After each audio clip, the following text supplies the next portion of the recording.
Fala galera, beleza? A aula de hoje não é mão na massa, é para responder a pergunta: por que é tão difícil testar o seu próprio código? Eu vou trazer algumas ideias aqui, algumas coisas que eu tenho para compartilhar com vocês, e aí vocês veem se faz sentido ou não. Todo dev diz que é importante testar. Se você pergunta para a maioria das pessoas que programam sobre testes, o que elas acham, todo mundo diz que é super importante, que é bom ter teste automatizado, que ajuda, que faz todo sentido do mundo. Só que na hora de testar, na hora H ali mesmo, na hora do vamos ver, ninguém testa. Se você fizer essa pergunta para 10 devs, eu acho que 9 pelo menos vão dizer que sim, é super importante, talvez até 10 dos 10. Mas por que será que ninguém testa? Por que é tão difícil de testar? Será que é um problema técnico? Será que é alguma dificuldade que a gente tem ali? Eu não sei se você já tem o hábito de testar o seu código, espero que você tenha. Se você não tem, provavelmente você já teve essa dificuldade, você deve estar passando por isso. Pô, eu sei que é importante, mas não consigo fazer teste de jeito nenhum, nunca dá tempo, nunca consigo fazer nada. É, ou talvez você já trabalhe ali numa empresa que tem uma cultura de teste que é muito interessante, né? Tem muitas empresas novas que já têm isso ali no DNA, né? As empresas elas não deixam mais ninguém fazer nenhuma entrega sem teste, isso é muito positivo, mas o fato é que mesmo nessas empresas todo desenvolvedor ele acaba se garfando com isso. A gente acaba se batendo um pouco ali com essa parada. Tem gente que aprende na marra, tem gente que não consegue aprender, mesmo depois de anos e anos a fio. E eu quero te mostrar nessa aula aqui que existe um motivo para isso acontecer.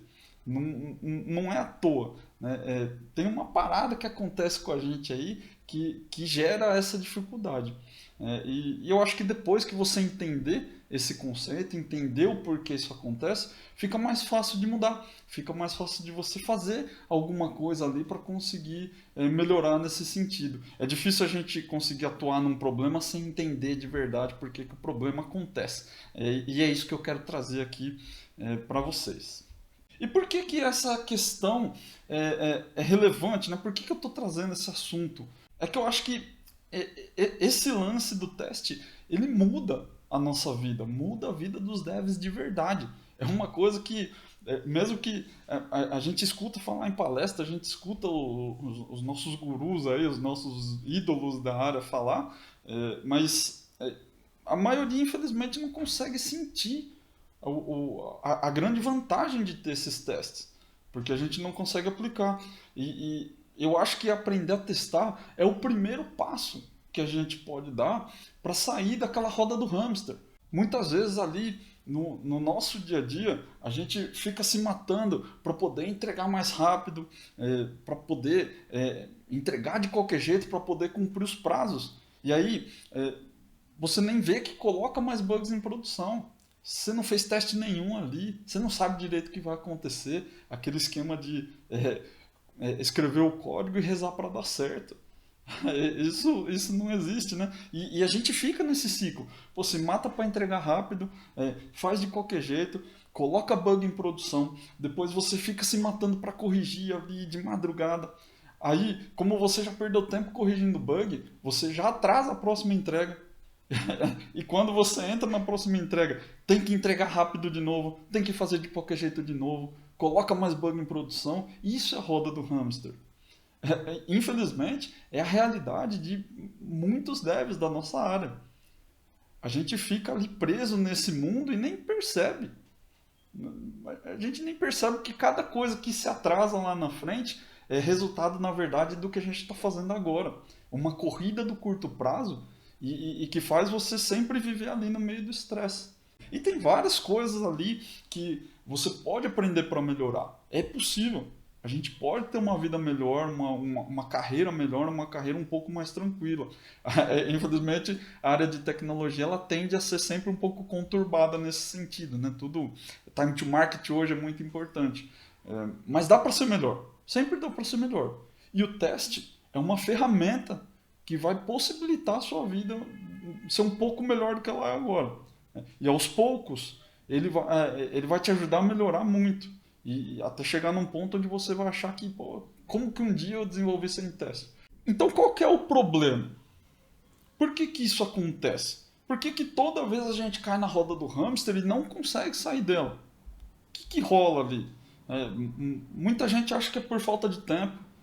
Tempo é uma coisa complexa, né? A gente nunca vai ter tempo para nada. E eu sempre digo que tempo é uma questão de prioridade. Todo mundo tem 24 horas no dia. Se você não priorizar as coisas certas, não tem como você ter mais tempo. A gente não consegue arrumar 25 horas num dia. A gente só tem 24 horas. Então você precisa começar a priorizar as coisas que são importantes, as coisas que fazem a diferença, as coisas que geram mais valor. Outras pessoas acham que é falta de conhecimento técnico. Quantos cursos a gente faz? Eu não sei se você costuma fazer cursos. Quantos cursos você já fez para tentar resolver esse problema? Quantos artigos você já leu? Quantos vídeos você já assistiu para tentar resolver esse problema? E muitas vezes a gente sempre fica focado ali no conhecimento técnico, né? Naquele ponto do código, porque eu preciso saber o comando, eu preciso saber usar um framework, eu preciso saber como criar um teste. Sim, você precisa saber, porque afinal é o nosso meio ali, né? Você precisa saber como que coda o teste. Mas esse não é o grande problema. Se você tem mais prazo, é claro que ajuda. Se você tem mais conhecimento, também ajuda. Não estou dizendo para você não fazer curso, não estou dizendo para você não priorizar as suas demandas ali. Mas não vai resolver, não vai te ajudar só isso, né? Não vai te ajudar a sair dessa roda do hamster. Não vai te ajudar a parar de enxugar gelo. O problema, ele é um pouco mais embaixo ali. Está cravado ali no nosso cérebro, na nossa forma de pensar. Mas eu vou dividir essa explicação em duas partes, porque eu acho que se a gente dividir, você vai entender melhor e eu vou conseguir, a gente vai conseguir relacionar essas coisas de uma maneira um pouco mais fácil. A primeira parte começa lá atrás, quando você estava aprendendo a programar. Então eu te pergunto, como que você aprendeu a programar? Eu não sei se você lembra, eu não sei se foi há um ano atrás, se foi há 6 meses atrás, eu não sei se foi há 20, 30 anos atrás, mas tenta lembrar ali como que você aprendeu. Quando eu comecei na minha carreira, eu trabalhava numa empresa que tinha muito programador VB6 e COBOL. Uns tiozão coboleiro ali e um pessoal um pouco mais novo mexendo com VB6, que era meio que a hype do momento ali, principalmente no mundo corporativo. Se você, como eu também, hoje programa com .NET, trabalha com .NET, muito provavelmente a sua fonte de aprendizado foi um cara que era VB6. Era um VBZero ali da época das antigas, que migrou para o .NET também. E todo mundo dessa época aprendeu a programar mais ou menos da mesma forma, que era a forma como se ensinava na faculdade, a forma como as pessoas aprendiam lá nos cursos de programação, como que a gente aprendeu a escrever lógica. Né? E foi com esse carinha aí do desenho, que é o chamado DFD, o Diagrama de Fluxo de Dados. Não sei se você já viu ele alguma vez, talvez sim, talvez não, mas a gente acabou aprendendo com esse cara aí. Então, muitas das pessoas que estão no mercado hoje aprenderam lógica baseado nesse esqueminha aí. Ele sempre tem uma característica muito forte, que é a entrada, o processamento e o resultado. Então, se você olhar aí no desenho, no diagrama como um todo, a entrada é essa bolinha amarela, ele vai passar aqui por um processamento, que são várias etapas do processamento, validar dados, cadastrar cliente, cadastrar pedido, notificar cliente, né, e até chegar aqui na bolinha verde, que é o final do fluxo, que é o resultado. Então, ele tem sempre essa característica entrada, processamento, resultado. Se você vier aqui com uma lupa, olhar aqui para cada caixinha do processo, você vai ver que esse padrão também se repete.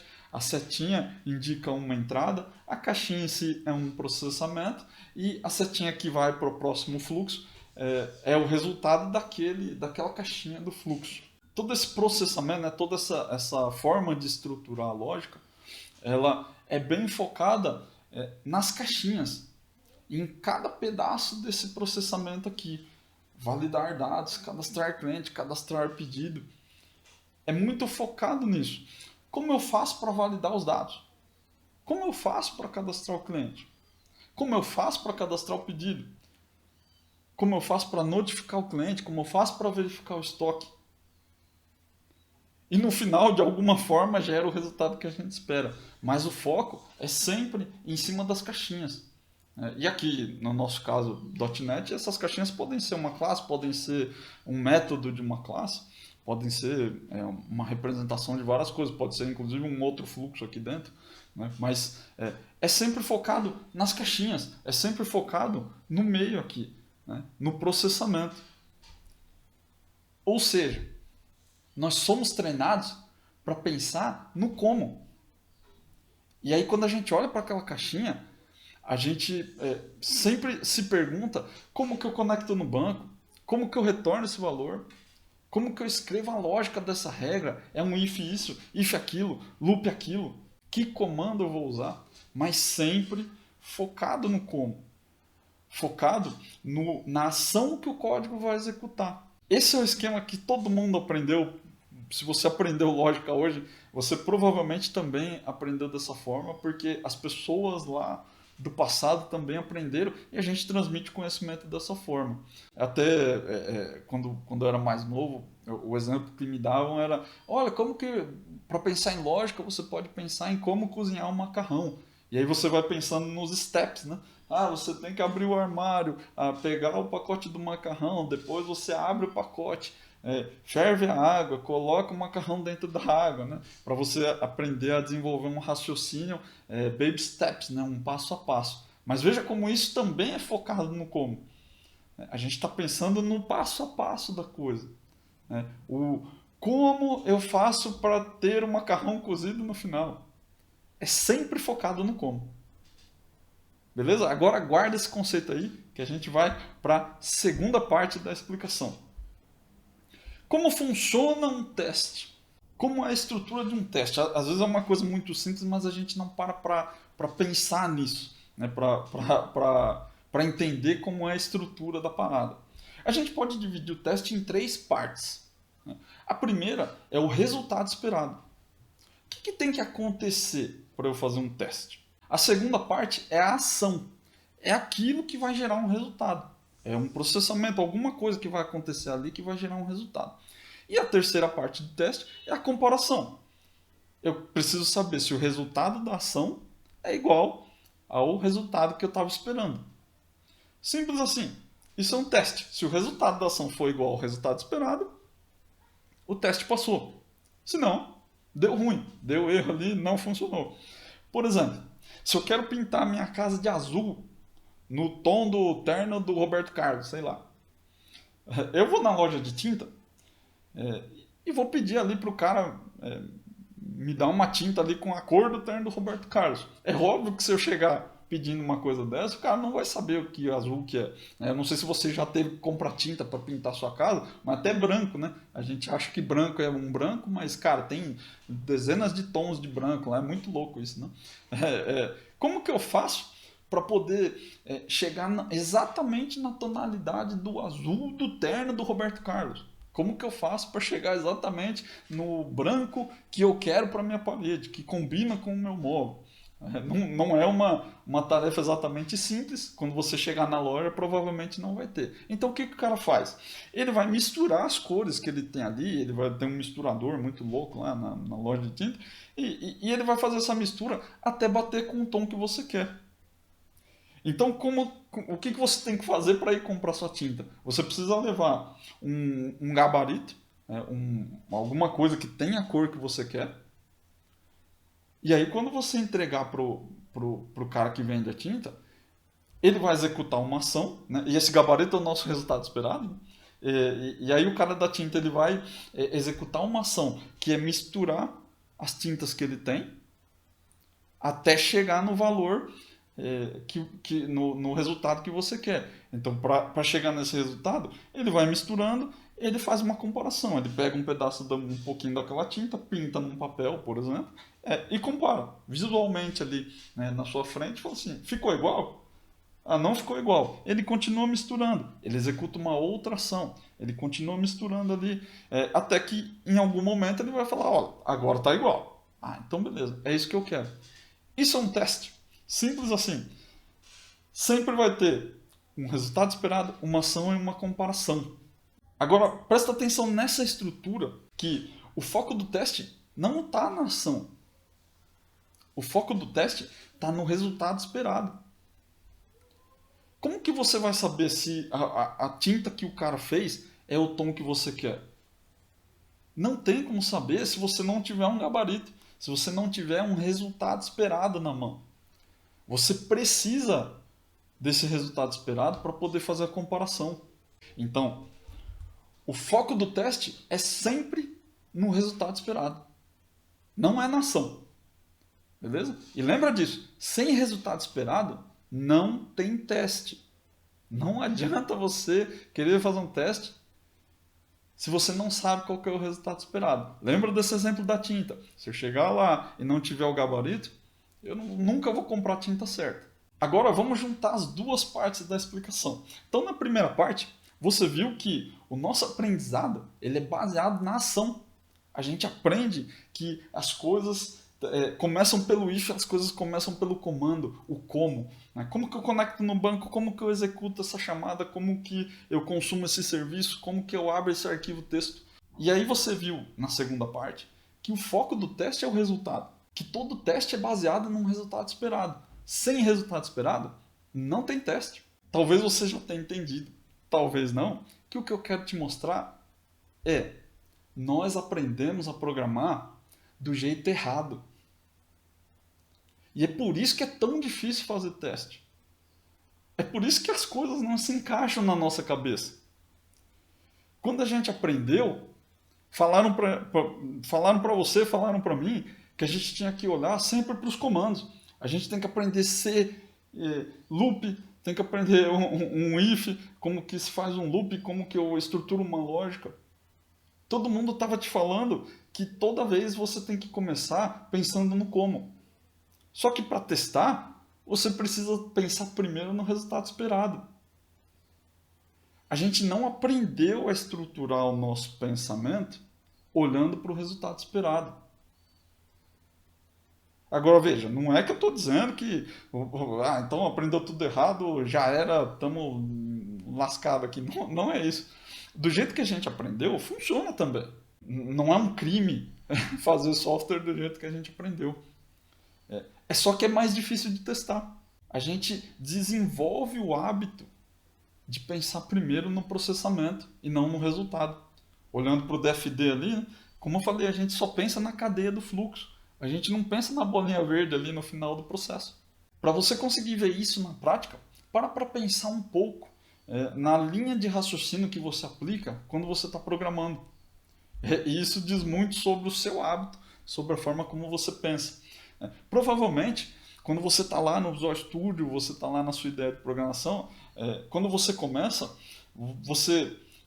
e você vai codar um método, que é aquela caixinha ali do processamento, a primeira coisa que você faz é escrever o nome do método, o tipo do retorno, depois você escreve os parâmetros, e aí você começa a escrever a lógica.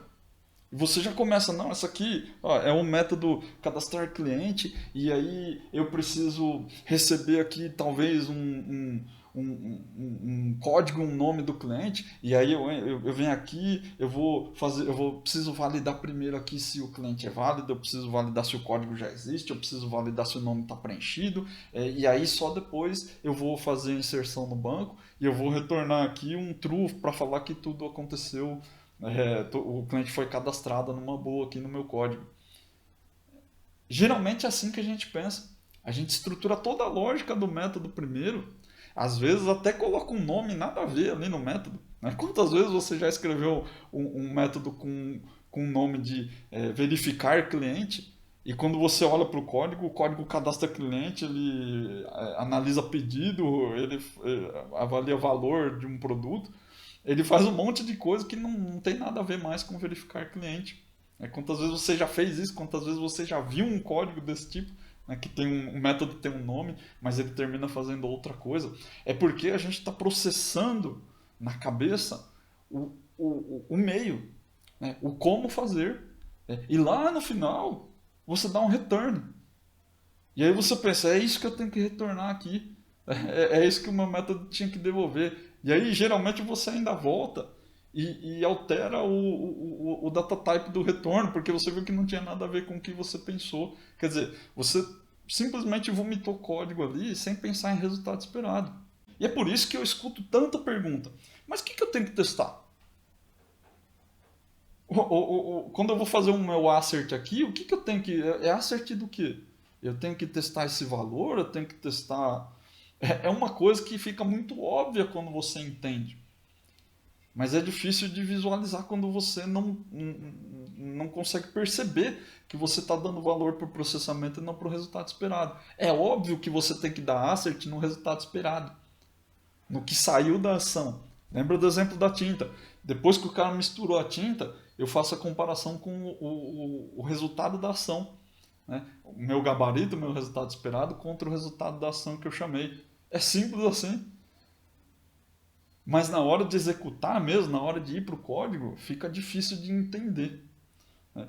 A nossa mente ela é tão focada em lógica que às vezes realmente você não enxerga o resultado esperado. Você está simplesmente se focando em lógica. Isso também é um erro muito comum. Muita gente, quando me pergunta o que eu tenho que testar, pergunta se tem que testar os ifs do código. Fala, sim, você tem que testar os ifs do código, mas não é bem assim que você testa os seus ifs. Eu não quero saber exatamente se entrou ou se não entrou, mas sim o resultado que o if produziu.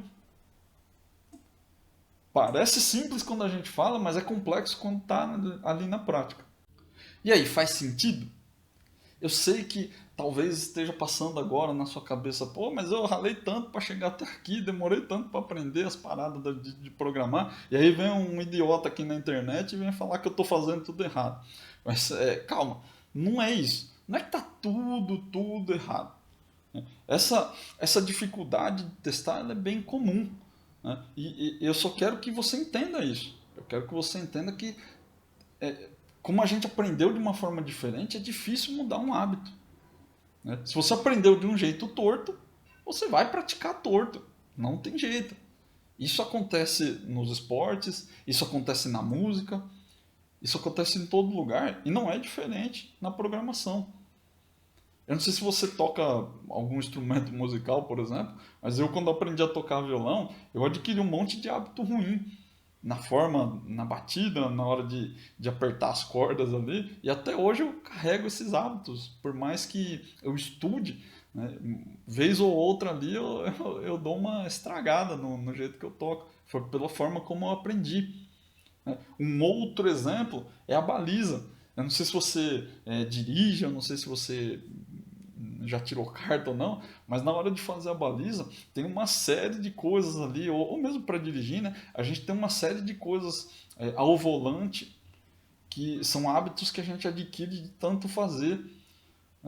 Eu dei o exemplo da baliza, né? É porque tem gente que tem o hábito de virar o pescoço, né? Colocar a mãozona aqui no banco, olhar para trás. É um hábito ruim. Né? Você deveria usar o retrovisor. O cara inventou o retrovisor ali para isso. Para não tirar a sua atenção do que está atrás nem do que está à frente. Se você pegou o hábito de botar o bração aqui e olhar para trás, é difícil tirar. E se você for para a autoescola tentar tirar carta fazendo isso, talvez você tome uma pontuação negativa no seu teste, só por causa desse hábito ruim.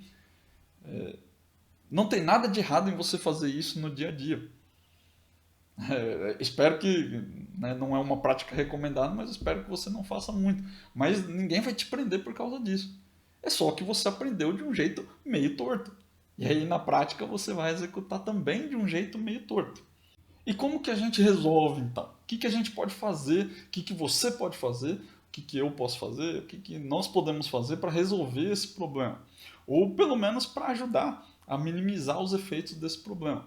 Né? Eu tenho algumas dicas que são simples, são bem simples, mas que, como toda questão de hábito, né? Como toda dificuldade que você tem por causa de um hábito ruim, não é uma coisa fácil de resolver. É uma coisa que você vai precisar bater nessa tecla todo dia, você vai precisar treinar o seu pensamento para conseguir mudar. Quem fuma e já tentou parar de fumar alguma vez, deve saber do que eu estou falando. É extremamente difícil. Não é só uma questão de você ter uma força de vontade fora do comum. Não é. É uma questão de hábito. É uma questão que você precisa trabalhar a longo prazo para poder mudar. É lógico que o seu longo prazo não são 20 anos, né? Pelo menos na programação, aqui na nossa questão do teste. Espero que não seja 20 anos. Mas é uma coisa que você tem que trabalhar todo dia. Beleza? Então, eu vou te passar aqui 4 dicas bem simples, mas que são bem eficientes. E são coisas que, inclusive, eu faço. Como eu disse, eu não estou livre disso também. Aprendi do jeito torto, também aprendi do jeito errado, também cometo esses erros.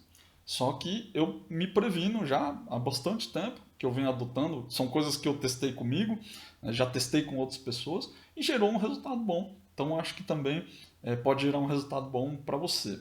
A primeira dica aí é usa um post-it. Pega uma coisa muito idiota que você pode fazer. Pega um post-it, escreve nele assim, ó, resultado primeiro.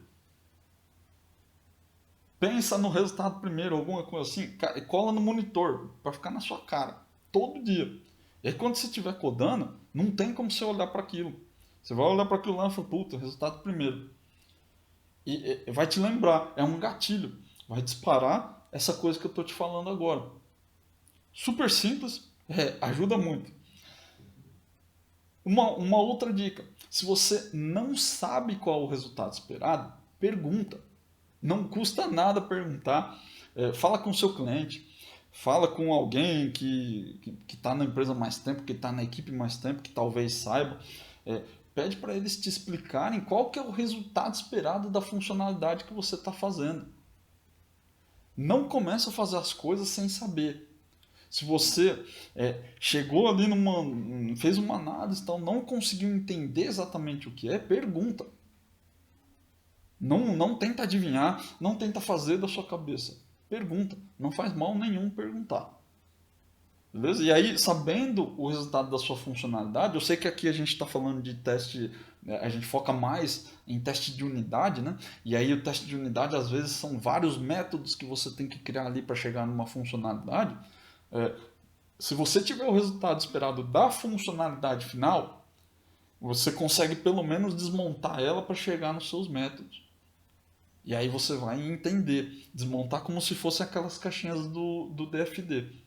Pensa nisso, se você não sabe, pergunta. Uma outra dica, escreva o resultado esperado. Escreva. Se você não gosta de escrever no papel, escreve no código. Coloca um comentário quando você for criar seu código, antes de escrever o método. Né? Já bota um comentário ali no código e fala assim, olha, o resultado esperado para essa condição é esse. Se acontecer isso, tem que dar esse resultado. Escreve tudo. Escreve antes de fazer.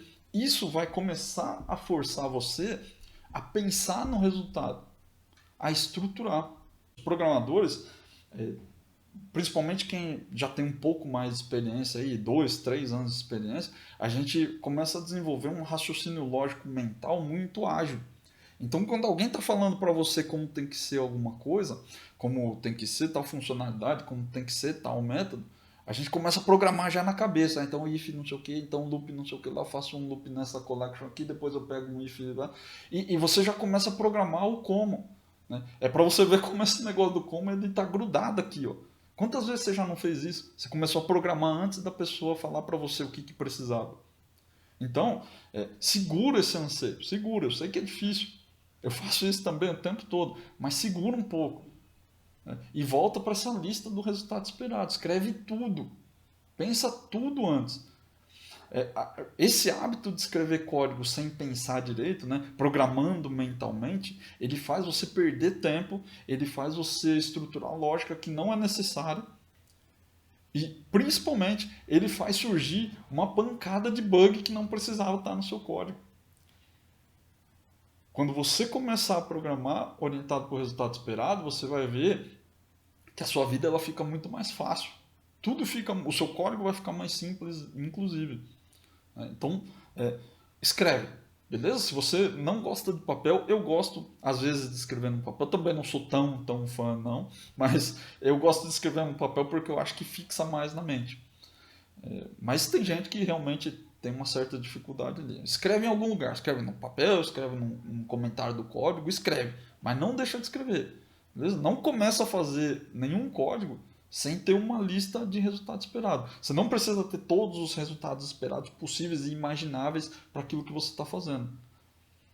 Mas se você começa com escrevendo um resultado esperado, já é suficiente. Você pode escrever codar esse resultado. Depois você escreve o próximo resultado e aí coda ele de novo. Né? Mas não começa a escrever, vomitar código sem pensar no que ele tem que fazer, beleza? Essa dica é muito simples, mas ela é muito valiosa. E a última dica é: muda a ordem na hora de codar. Quando você for escrever o seu código, começa nessa ordem: nome do método, tipo do retorno, return, já escreve o return do que você precisa, e aí sim você parte para a lógica, e aí por último você pode colocar os parâmetros lá. Esse é um pouco mais difícil de fazer, a gente é quase que automático, dependendo do tempo de experiência que você tem, você acaba fazendo sem nem pestanejar. Você já sai escrevendo, você já sai fazendo, e quando você viu já está tudo pronto. Experimenta. Você vai ver que, por exemplo, quando você começa a escrever o nome do método primeiro, o nome do método diz muito sobre o que precisa ser feito e diz muito sobre o resultado esperado. Começa a pensar em nomes de métodos que façam sentido. A gente também não sei por que diabos, mas a gente aprendeu de alguma forma que métodos do tipo verificar, analisar, calcular, eles são muito utilizados. Eles até fazem sentido em alguns contextos, mas eles são super utilizados. Né? A gente coloca, cara, verificar deve ser o campeão de todos. Você vê um método que chama verificar e que retorna um boolean. Quando você lê o código, vai vir um if assim, if verificar cliente válido. Não faz sentido. O método não diz o que ele faz, ele só diz que verifica. Ele não diz o que retorna. Começa a focar o nome dos seus métodos naquilo que ele precisa retornar. Coisas que façam sentido, que tornem o seu código fluido, que você consiga ler e entender o que ele faz.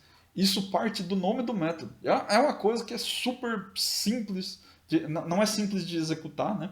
Mas é uma coisa super simples de fazer, faz toda a diferença no seu código. O seu código fica mais limpo, ele faz mais sentido para ler, é mais fácil de ler, né? Fica mais fluido. E eu acho impressionante como a gente dá pouca atenção para isso. Para o nome das coisas, para o nome das classes, para o nome dos métodos. Então, se força a dar um nome bom para o seu método, que faça sentido para o seu código, mas que tenha foco naquilo que ele faz, naquilo que ele entrega. E aí por isso que o segundo passo é o tipo do retorno. Experimenta começar a pensar melhor no tipo do retorno. E não escrever qualquer idiotice lá, porque depois você vai ter que alterar. Não tem nada de errado se você precisa alterar, não tem problema. Mas começa a se forçar a não alterar ele. A pensar primeiro. Não é perda de tempo. Você precisa entender o nome do método, porque ele dá significado para aquilo que você vai fazer, e o tipo do retorno, que é aquilo que ele vai retornar.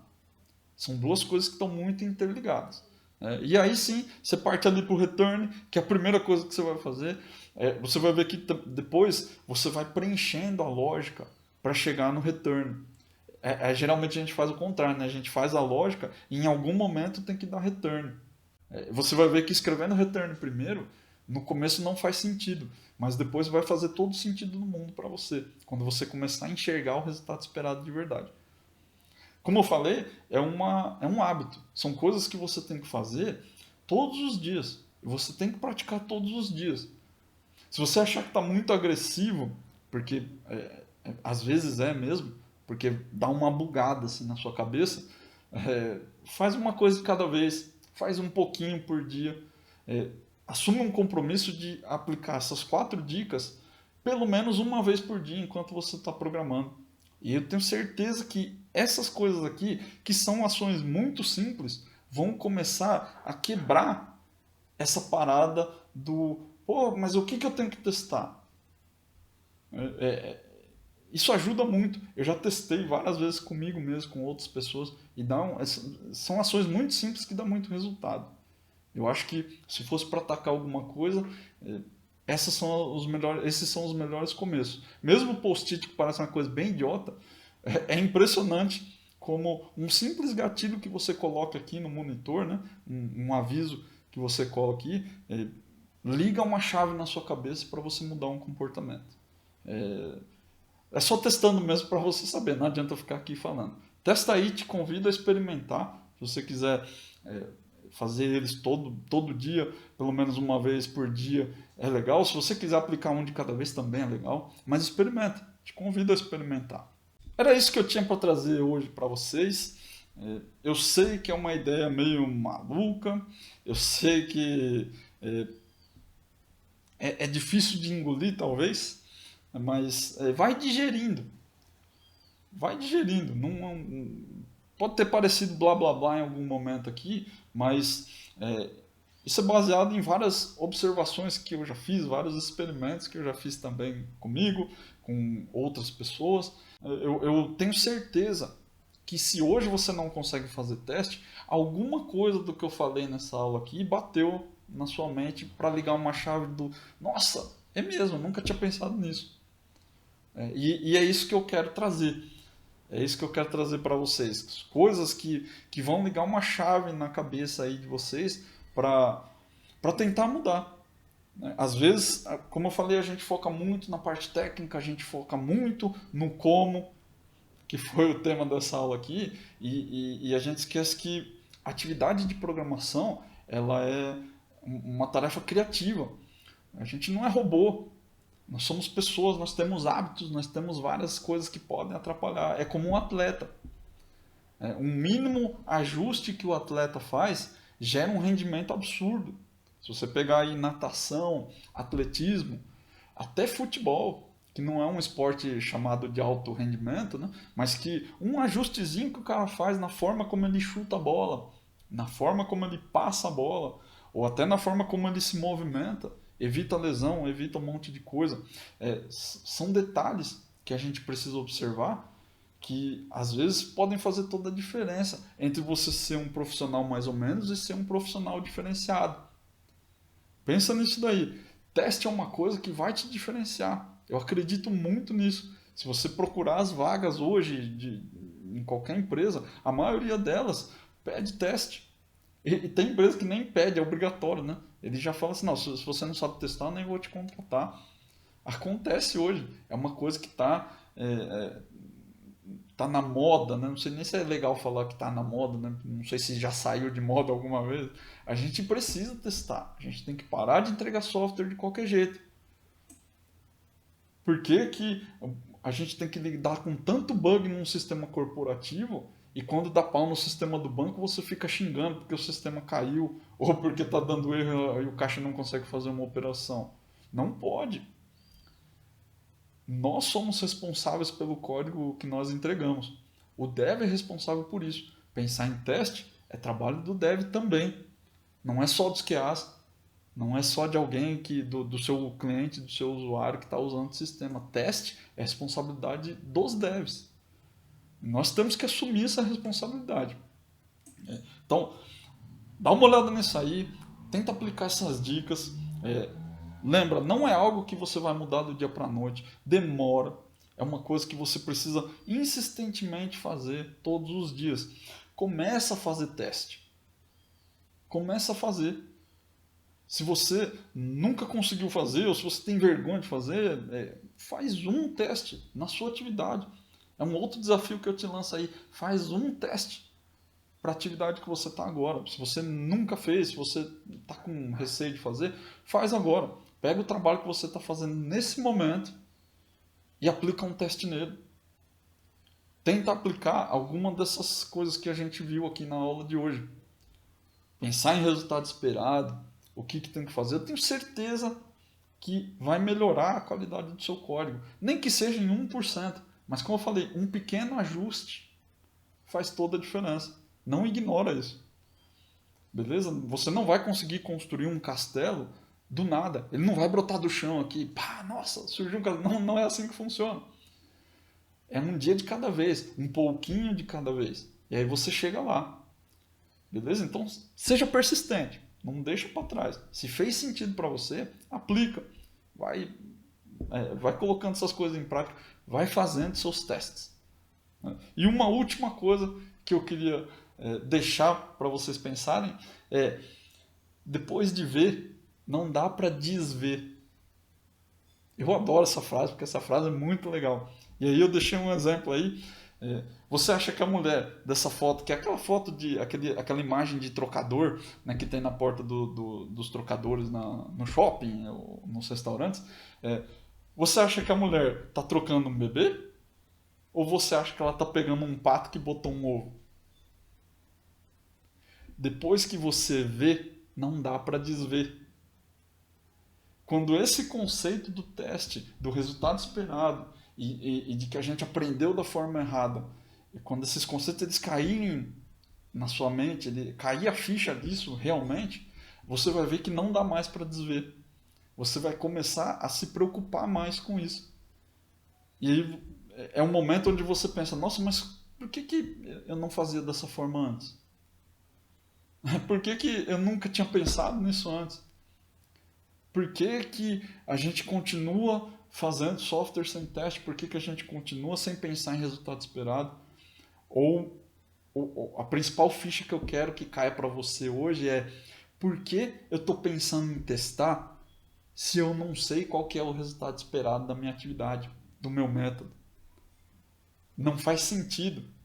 Mas para entender que não faz sentido, você precisa entender o problema. E aí, quando você entender o problema, depois de ver, não dá mais para desver. Beleza? Muito obrigado pela sua atenção. Um grande abraço. Até a próxima.